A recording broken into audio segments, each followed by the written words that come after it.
परिचय। आदित्य, बेटा चश्मा कहाँ है? मुझे दिखाई नहीं दे रहा है। हाँ दादाजी, ये रहा आपका चश्मा। हाँ, अब मुझे दिखने लगा है। बताओ, कैसे हो बेटा? मैं ठीक हूँ दादाजी। मुझे आपसे कुछ पूछना है। जरूर बेटा, पूछो। चश्मे की सहायता से आप स्पष्ट कैसे देख लेते हैं? बात यह है कि चश्मे में सही माप के लेंस लगे होते हैं, जिसकी सहायता से हम इस सुंदर संसार को देख पाते हैं। अच्छा, तो इसके बारे में मुझे और विस्तार से बताइए। हाँ हाँ, आओ मेरे साथ। मैं तुम्हें नए अध्याय किरण प्रकाशिकी तथा प्रकाशिक यंत्र में लेंस के बारे में बताऊंगा। उद्देश्य। इस पाठ के अंत में आप निम्न करने में सक्षम हो जाएंगे। गोलीय सतहों से अपवर्तन की व्याख्या करना। लेंस बनाने वाले सूत्र का उपयोग करना। अपने लेंस सूत्र का उपयोग कर प्रतिबिंब का स्थान ज्ञात करना। प्रिज्म से होकर अपवर्तन की व्याख्या करना। प्रिज्म द्वारा प्रकीर्णन की व्याख्या करना। मानव नेत्र के कार्य की व्याख्या करना। सूक्ष्मदर्शी के कार्य की व्याख्या करना। दूरबीन के कार्य की व्याख्या करना। गोलीय सतहों तथा लेंस द्वारा अपवर्तन। गोलीय सतहों पर अपवर्तन। दिए हुए चित्र में दो माध्यमों को पृथक करने वाले एक उत्तल अपवर्तक सतह को दिखा रहा है। मान लीजिए कि अपवर्तक सतह पर पी ध्रुव है तथा सी गोलीय केंद्र है। मान लीजिए कि विरल तथा सघन माध्यम में अपवर्तनांक क्रमशः n1 तथा n2 है। मान लीजिए कि वस्तु O उत्तल अपवर्तक सतह के मुख्य अक्ष पर एक प्रकाश बिंदु है। सतह पर बिंदु ए से आपतित किरण ओ ए के अपवर्तन के बाद अभिलंब NAC की ओर मुड़ जाती है तथा AI की दिशा में जाती है। दूसरी किरण OP सतह पर लंबवत आपतित होती है तथा अपवर्तन के बाद सीधी गुजरती है। दोनों अपवर्तित किरणें बिंदु I पर मिलती हैं, जो बिंब O का वास्तविक प्रतिबिंब है। बिंब तथा प्रतिबिंब दूरी के पथों में माध्यम के अपवर्तनांक तथा गोलीय सतह की वक्रता त्रिज्या के बीच संबंध इस प्रकार है। n2 बटा b घटा n1 बटा u बराबर n2 घटा n1 बटा r। लेंस द्वारा अपवर्तन। मान लीजिए कि L एक पतला लेंस है। लेंस के पदार्थ का अपवर्तनांक n2 है तथा ये अपवर्तनांक n1 के माध्यम में रखा है। लेंस का प्रकाश केंद्र C है तथा मुख्य अक्ष x डैश x है। लेंस की सतह की वक्रता त्रिज्या r1 तथा r2 है तथा उनके ध्रुव P1 तथा P2 हैं। लेंस की मोटाई t है, जो बहुत कम है। बिंदु O लेंस के मुख्य अक्ष पर वस्तु बिंदु है। ध्रुव P1 से O की दूरी u है। पहले अपवर्तक सतह O का प्रतिबिंब I डैश पर बनता है, जो P1 से दूरी V डैश पर है। प्रतिबिंब I डैश दूसरी सतह के लिए आभासी वस्तु का कार्य करता है तथा दूसरी सतह से अपवर्तन के बाद अंतिम प्रतिबिंब I पर बनता है। पतले लेंस के लिए अपवर्तनांक का सूत्र है।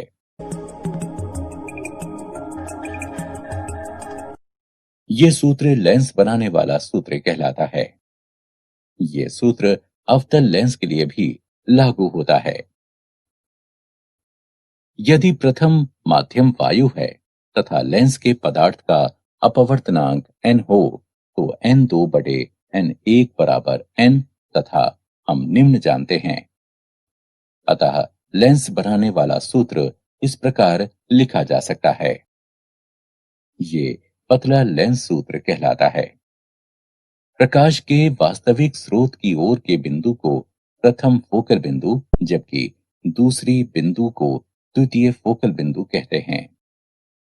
लेंस के आवर्धन m को प्रतिबिंब के आकार तथा वस्तु के आकार के अनुपात के रूप में परिभाषित करते हैं। m बराबर h डैश बटे h बराबर v बटे u। उदाहरण 6 सेंटीमीटर ऊंची एक वस्तु को अवतल लेंस के सामने 30 सेंटीमीटर की दूरी पर रखा जाता है, जिसकी फोकस दूरी 15 सेंटीमीटर है। प्रतिबिंब का स्थान ज्ञात कीजिए। हल दिया है u बराबर घटा 30 सेंटीमीटर, f बराबर घटा 15 सेंटीमीटर। अतः लेंस सूत्र से 1/f बराबर 1/v घटा 1/u, जो कि प्राप्त होता है 1/v बराबर 1/f जमा 1/u से, बराबर 1 घटा 15 जमा 1 घटा 30 बराबर घटा 1/15 घटा 1/30 बराबर घटा 3/30, अथवा v बराबर घटा 30/3 बराबर घटा 10 सेंटीमीटर। अर्थात प्रतिबिंब वस्तु की ओर लेंस से 10 सेंटीमीटर की दूरी पर बनेगा। लेंस की क्षमता। किसी लेंस की क्षमता की माप किरण को मुख्य अक्ष की ओर मोड़ने की इसकी क्षमता से की जाती है। लेंस L2 की फोकस दूरी लेंस L1 से कम है, अतः लेंस L2 किरणों को L1 से ज्यादा मोड़ता है। इस प्रकार लेंस की L2 क्षमता लेंस L1 की क्षमता से अधिक है। स्पष्टता P 1/f के अनुक्रमणोपात में है। अंतरराष्ट्रीय पद्धति में फोकस दूरी की इकाई मीटर है तथा लेंस की क्षमता डायऑप्टर में है, अतः P 1/f के बराबर है। स्पष्टता 1 मीटर फोकस दूरी वाले किसी लेंस की क्षमता 1 डायऑप्टर है। संपर्क में रखे पतले लेंसों का संयोजन। मान लीजिए दो पतले उत्तल लेंस L1 तथा L2 को एक दूसरे के संपर्क में इस प्रकार रखा गया है कि उनके अक्ष समान हैं। लेंसों की फोकस दूरियां f1 तथा f2 हैं तथा लेंस के दोनों तरफ माध्यम समान हैं। प्रथम लेंस L1 से u दूरी पर एक वस्तु O स्थित है। लेंस L1 किरणों को I डैश की ओर मोड़ती है, अर्थात I डैश प्रथम लेंस L1 द्वारा बनाया गया प्रतिबिंब है। यदि लेंस L1 से प्रतिबिंब I की दूरी v है, तो लेंस L1 के लिए 1/v डैश घटा 1/u बराबर 1/f1। इसे समीकरण 1 नाम दीजिए। लेंस L2 के लिए 1/v घटा 1/v डैश बराबर 1/f2। इसे समीकरण 2 नाम दीजिए। समीकरण 1 तथा 2 को जोड़िए। इसका मान 1/v घटा 1/u बराबर 1/f होगा, जहां 1/f बराबर 1/f1 जमा 1/f2। यदि f1, f2, f3 इत्यादि फोकस दूरियों के कई पतले लेंस एक दूसरे के संपर्क में रखे हैं, तो इस संयोजन की प्रभावी फोकस दूरी इस प्रकार होगी। 1/f बराबर 1/f1 जमा 1/f2 जमा 1/f3 इत्यादि। क्षमता के पदों में इसे इस प्रकार भी लिखा जा सकता है। P बराबर P1 जमा P2 जमा P3 इत्यादि। संयोजन का कुल आवर्धन M लेंसों के अलग अलग आवर्धनों M1, M2, M3 इत्यादि के गुणनफल के बराबर होंगे। M बराबर M1 गुणा M2 गुणा M3 इत्यादि। प्रिज्म से होकर अपवर्तन। प्रिज्म तीन ऊर्ध्वाधर समतल से घिरे समांगी एवं पारदर्शी माध्यम है। इनकी दो फलकें प्रायः पोलिश की हुई होती हैं, जो अपवर्तित फलकें कहलाती हैं, तथा उनके बीच का कोण प्रिज्म कोण अथवा अपवर्तनांक कोण कहलाता है। तीसरा फलक जो आधार कहलाता है प्रायः नीचे होता है, जहां से प्रकाश का संचरण नहीं होता है। चलिए किसी कांच प्रिज्म एबीसी से होकर एक वर्णक प्रकाश किरण पीक्यू के पथ पर विचार करते हैं। एबी फलक पर जब किरण कांच में आपतन कोण आई से प्रवेश करती है तो ये क्यू पर अपवर्तन कोण R1 से अभिलंब की ओर मुड़ जाती है तथा फलक AC से R पर टकराती है। फलक AC पर आपतन कोण R2 है तथा किरण अविलंब से R पर कोण E बनाते हुए वायु में निकलती है।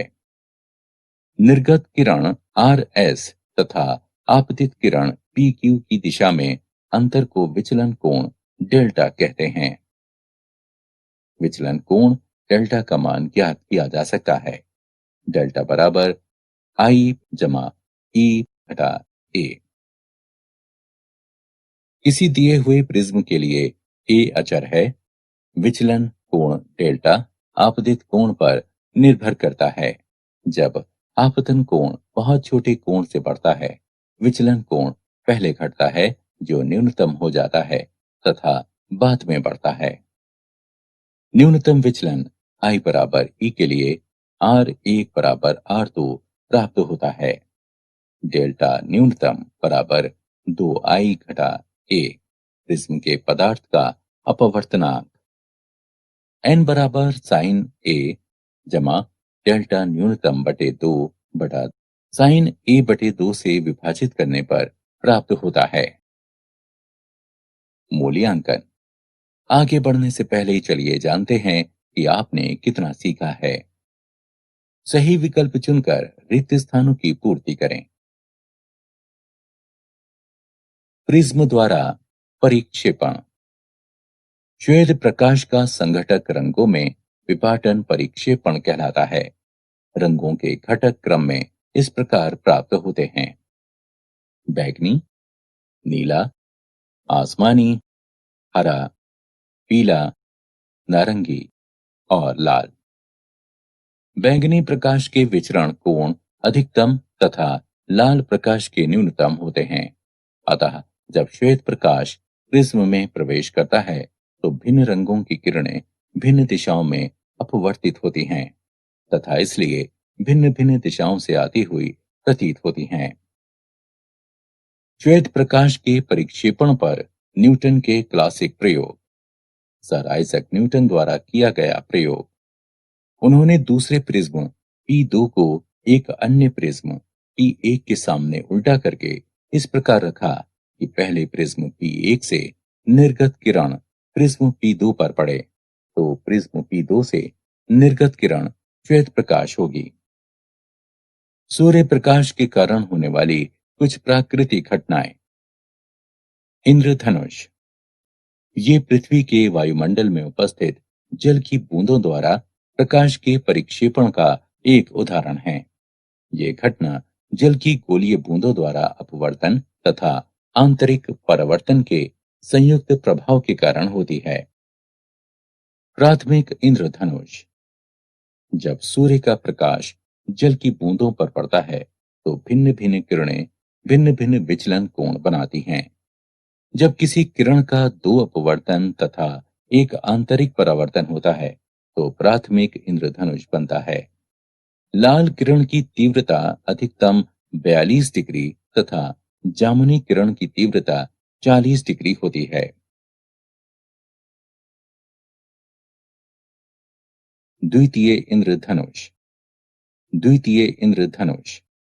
जब सूर्य का प्रकाश वर्षा की बूंदों पर इस प्रकार पड़ता है कि दो अपवर्तन तथा दो आंतरिक परावर्तन हो तो प्राथमिक इंद्रधनुष के साथ द्वितीय इंद्रधनुष भी प्राप्त होता है। द्वितीय इंद्रधनुष में जामुनी रंग का विचलन लाल रंग की अपेक्षा अधिक होता है। प्रकाश का प्रकीर्णन। जब साधारण प्रकाश अत्यधिक छोटी वायु कणों, धूल तथा धूम्र कणों इत्यादि वाले वायुमंडल से गुजरता है, तो ये अपने पथ से प्रकाश तरंग तथा लक्ष्य कणों के वैद्युत क्षेत्र सदिश की पारस्परिक क्रिया के कारण विचलित हो जाता है। ये घटना प्रकीर्णन कहलाती है तथा विचलित प्रकाश को प्रकीर्णित प्रकाश कहते हैं। प्रकीर्णन का रेले नियम। सूक्ष्म कणों यानी प्रकाश के तरंगदैर्घ्य की विमाओं से प्रकीर्णित प्रकाश की तीव्रता प्रकाश के तरंगदैर्घ्य के चतुर्थ घात के व्युत्क्रमानुपाती होती है। अर्थात हमें अधिकांश समय आकाश नीला क्यों दिखाई देता है? सूर्य का प्रकाश पृथ्वी के वायुमंडल में पहुंचता है तथा वायु तथा धूल कणों द्वारा सभी दिशाओं में प्रकीर्णित हो जाता है। नीला प्रकाश पृथ्वी के वायुमंडल में छोटे अणुओं द्वारा सभी दिशाओं में प्रकीर्णित होता है। नीले रंग के प्रकाश में अन्य रंगों की अपेक्षा अधिक प्रकीर्णन होता है, क्योंकि इसकी तरंगदैर्घ्य छोटी होती है, जो कम दूरी तय करती है। यही कारण है कि हमें अधिकांश समय आकाश नीला दिखाई देता है। सूर्योदय तथा सूर्यास्त के समय हमें सूर्य रक्ताभ क्यों दिखाई पड़ता है? जब सूर्य आकाश में नीचे होता है, तो इसके प्रकाश को हम लोगों तक पहुंचने के लिए अधिकतम वायुमंडल से होकर गुजरना पड़ता है। यहाँ तक कि नीले प्रकाश का अधिकांश भाग प्रकीर्णित हो जाता है। सिर्फ लाल रंगों का प्रकाश ही सीधे हमारी आंखों तक पहुंच पाता है।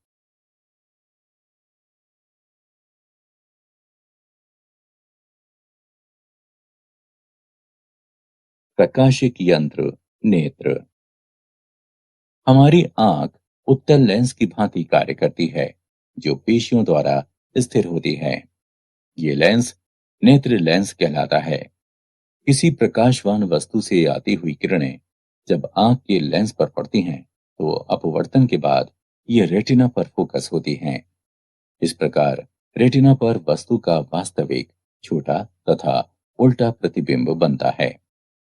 हमारा मस्तिष्क इस प्रतिबिंब को सीधा महसूस करता है। नेत्र की समंजन क्षमता। पेशियों के लचीलेपन के कारण नेत्र का लेंस अपनी फोकस दूरी को बदल सकता है, जिससे कि हम पास व दूर की वस्तु को देख पाते हैं। आंख की ये क्षमता समंजन क्षमता कहलाती है। आंख द्वारा किसी वस्तु को स्पष्टता देख सकने की अधिकतम दूरी अनंत है। जब वस्तु अनंत या बहुत दूर पर होती है, तो इनसे निकलने वाली समांतर किरणें नेत्र लेंस से अपवर्तन के बाद रेटिना पर फोकसित होती हैं तथा वस्तु स्पष्ट दिखती है। इस अवस्था में पेशियों में कोई तनाव नहीं होता है, अर्थात नेत्र विराम की अवस्था में होती हैं तथा नेत्र लेंस की फोकस दूरी अधिकतम होती है। जब वस्तु नेत्र लेंस के पास होती है, पेशियां लेंस की अपवर्तक सतहों की वक्रता को बढ़ाने या घटाने के लिए सिकुड़ती हैं। इसलिए लेंस की फोकस दूरी घट जाती है तथा रेटिना पर एक स्पष्ट प्रतिबिंब बनता है। इस प्रकार नेत्र पास तथा दूर की वस्तुओं को स्पष्ट देख पाती हैं। नेत्र जिस न्यूनतम दूरी पर की वस्तु को पेशियों पर अधिकतम दाब डालकर देख पाती हैं, वह स्पष्ट दर्शन की अल्पतम दूरी अथवा नेत्र का निकट बिंदु कहलाता है। सामान्य नेत्र के लिए यह दूरी 25 सेंटीमीटर है तथा अधिकतम दूरी अनंत है। प्रकाशिक यंत्र, नेत्र। पुतली। पुतली का कार्य नेत्र में प्रवेश करने वाले प्रकाश की मात्रा को नियंत्रित करना है। जब प्रकाश अधिक होता है, तो पुतली स्वभावतः सिकुड़ जाती है तथा जब प्रकाश मंद होता है, तो पुतली अपने आप विस्तारित हो जाती है। यह प्रक्रिया अनुकूलन कहलाती है। दृष्टि की संवेदनशीलता। जब नेत्र किसी वस्तु को देखते हैं, तो नेत्र के सामने से वस्तु को अचानक हटा लेने के बाद रेटिना पर बन रहा वस्तु का प्रतिबिंब अचानक गायब नहीं हो पाता है। यह अनुभव लगभग 10वें सेकंड की लघु अवधि तक भी होता रहता है। इसे दृष्टि की संवेदनशीलता कहते हैं। वो स्थान जहां पर दृग तंत्रिका नेत्र में प्रवेश करता है, प्रकाश के प्रति असंवेदनशील होता है तथा ये काला धब्बा कहलाता है। नेत्र दोष, निकट दृष्टि अथवा मोयोपिया।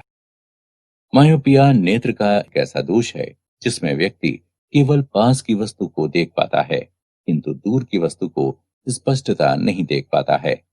इस दोष का कारण है नेत्र लेंस की फोकस दूरी का कम होना, नेत्र की गोलाई का फैलना। उपचार, इसे दूर करने के लिए उपयुक्त फोकस दूरी का अवतल लेंस प्रयोग किया जाता है।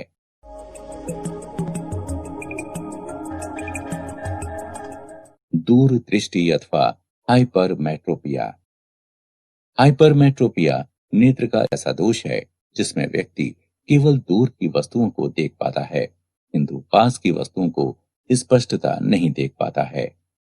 इस दोष का कारण है नेत्र लेंस की फोकस दूरी का बढ़ना, नेत्र की गोलाई का सिकुड़ना।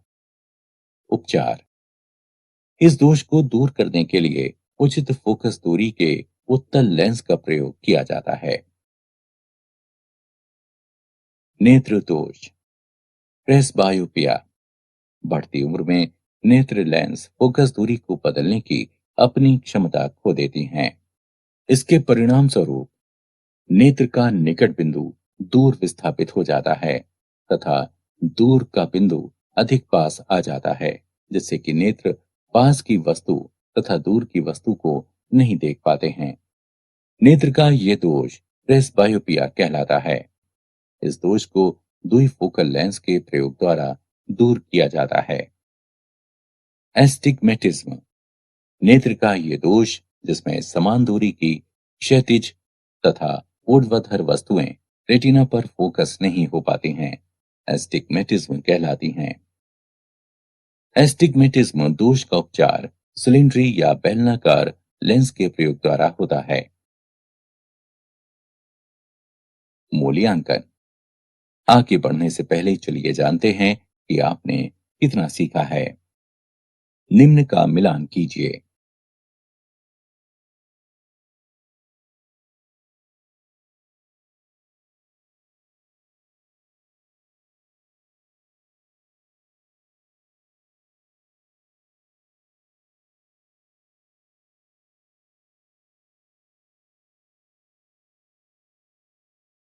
सूक्ष्मदर्शी, सूक्ष्मदर्शी निकट की बहुत सूक्ष्म वस्तु को देखने का एक प्रक्रम है।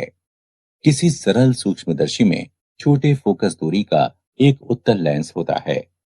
सरल सूक्ष्मदर्शी का सिद्धांत है कि यदि किसी वस्तु को लेंस तथा इसके मुख्य फोकस के बीच रखा जाए तो लेंस द्वारा निर्मित प्रतिबिंब सीधा तथा आवर्तित होता है।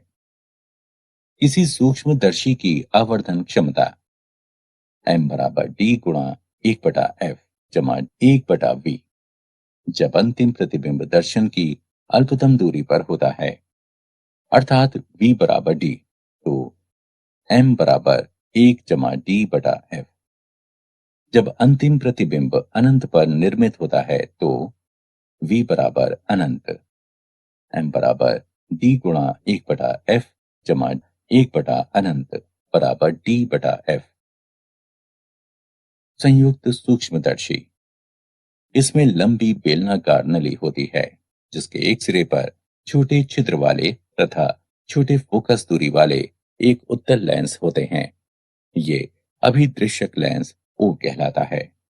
नली के दूसरी ओर दूसरे समान अक्षीय तथा चौड़ी नली लगी होती है जिसमें इसके बाह्य छोर पर उत्तल लेंस E होता है।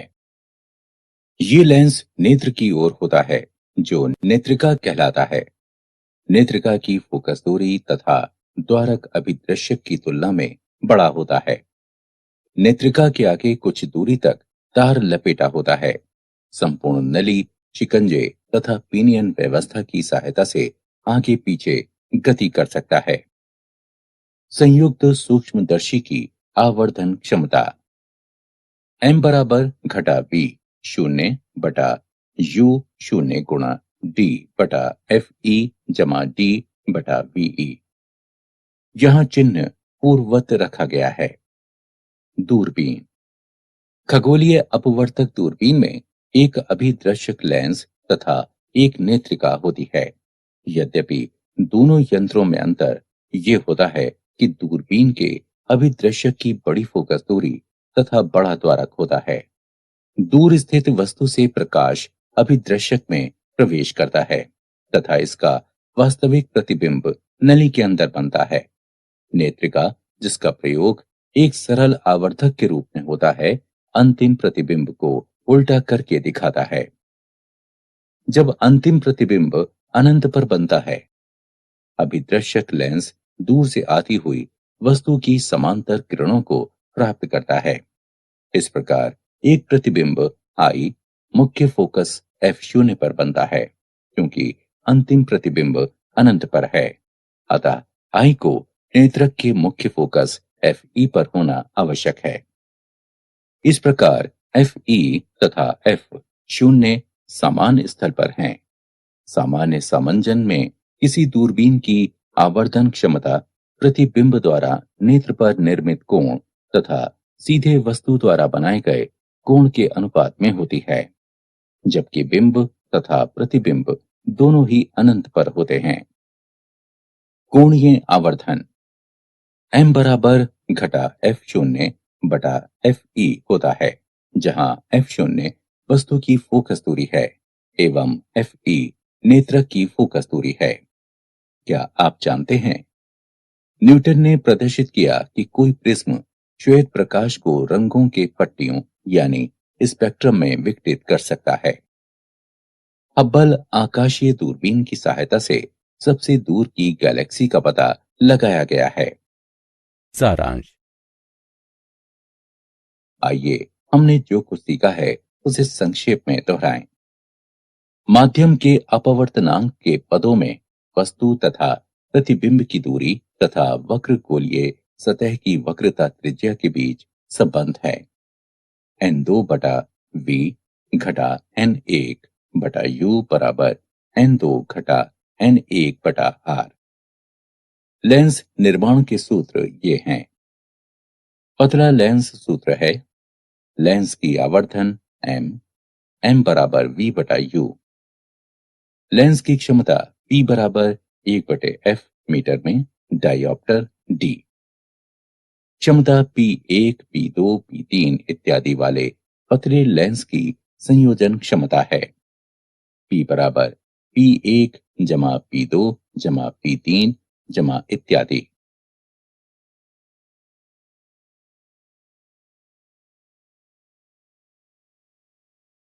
प्रिज्म के पदार्थ का अपवर्तनांक n बराबर साइन a जमा डेल्टा न्यूनतम बटा 2 को साइन a बटा 2 से भाग देने पर प्राप्त होता है, जहां a प्रिज्म का कोण तथा डेल्टा m न्यूनतम विचलन है। श्वेत प्रकाश का संघटक वर्णों में विपाटन परिक्षेपण कहलाता है। सूक्ष्म कणों प्रकाश के तरंग दैर्ध्य की विमाओं से प्रकीर्णित प्रकाश की तीव्रता प्रकाश के तरंग दैर्ध्य के चतुर्थ घात के व्युत्क्रमानुपाती होती है, अर्थात आई 1/लैम्ब्डा की घात 4 के अनुक्रमानुपाती होती है। मायोपिया, हाइपरमेट्रोपिया, प्रेसबायोपिया तथा एस्टिग्मेटिज्म आंख के दृष्टि दोष हैं। सूक्ष्मदर्शी की आवर्धन क्षमता m बराबर d गुणा 1/f जमा 1/v। संयुक्त सूक्ष्मदर्शी की आवर्धन क्षमता m बराबर घटा b 0/u 0 गुणा d बटा fe जमा d बटा ve। दूरबीन का कोणीय आवर्धन है m बराबर घटा f0/fe, जहां f0 बिंब की फोकस दूरी है तथा fe नेत्रक की फोकस दूरी है।